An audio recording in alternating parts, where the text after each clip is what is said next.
How do we want to start? Like, I guess we could just talk about like when you decided to get this car. I can't film with all my cool glasses. Bro, if you're gonna do cool glasses, I have my glasses on. So when was it? Was it 3 weeks ago?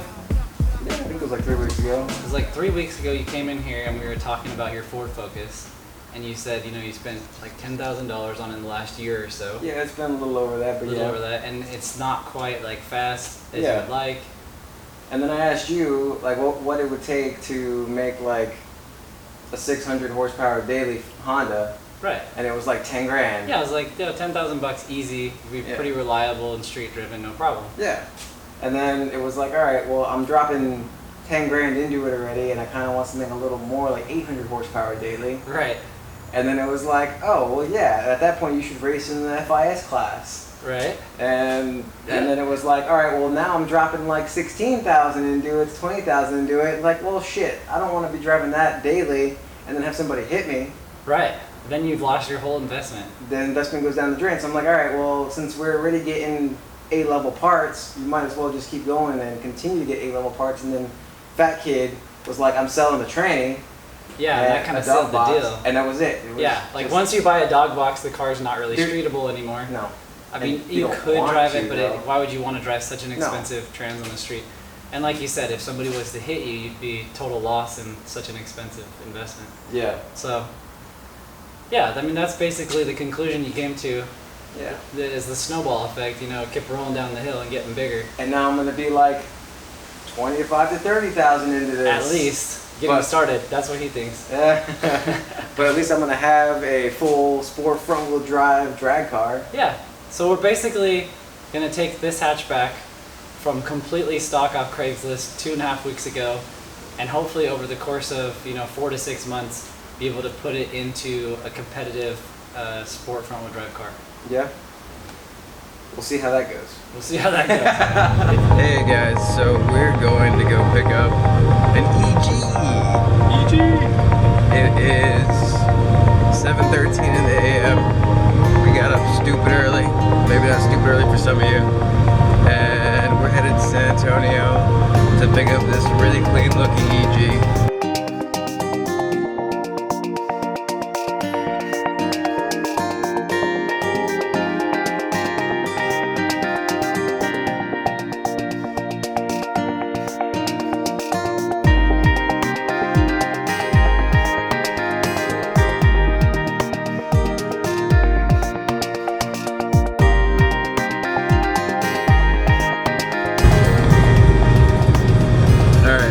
So we just picked up this 95 EG Civic, and I don't think it's in that bad a shape. I think it's pretty damn good. Jim, what do you think? I think it's pretty nice. It's got a pretty good raw dog. Yeah. We've gutted it. It is totally stripped on the inside, and now we gotta take out the sound deadening. The traditional method is like dry ice. I got a couple of cans of this freeze-off stuff. We'll see how it works. It's about as close as I could find to something that would freeze this stuff. Already been gutted. All the parts just chilling on the inside. Gonna go ahead and empty it out and get to getting all this nasty sound deadening up. Clean it up, get it ready for a roll cage.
He's got a little cleaning up to do, I guess.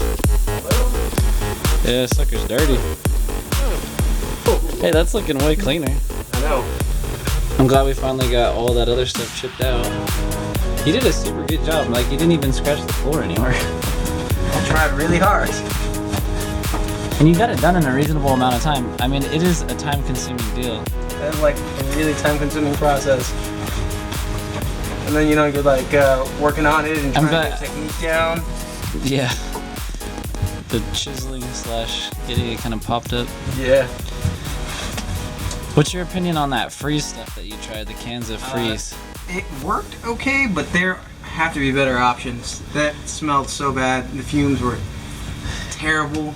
I know, like, I would just probably try and turn a can of compressed air upside down and use that stuff instead. Just try to make it cold enough to kind of break out? Exactly. That freeze stuff, I mean, it works really So well. then maybe dry ice is a better option, even though it's a little more expensive. It's more expensive and it's a lot more work. When I seen them do the dry ice, they break it up and it kind of lays on the floor and the whole thing turns super cold. Well, and then you'll hear it crack. They just tap it and it kind of just lightly cracks. Yep. So I think dry ice would have been a better option. So I would say, future reference, probably no go on the freeze off. Definitely no go on the freeze off. But you got like 6 cans now for oh, good. I could get really high or freeze somebody. Mr. Freeze. Mr. Freeze. Well, guys, you got to see us go pick up the hatchback and start stripping it down and getting it ready for the stuff that we're going to be doing next week. Next week, we got the roll cage coming, and I believe Steve has a whole bunch of parts on the way. Oh yeah, well I'm super excited. I hope you guys will be too. Next time we'll be putting those parts in, fitting them to the roll cage. So check in next week and see how it goes.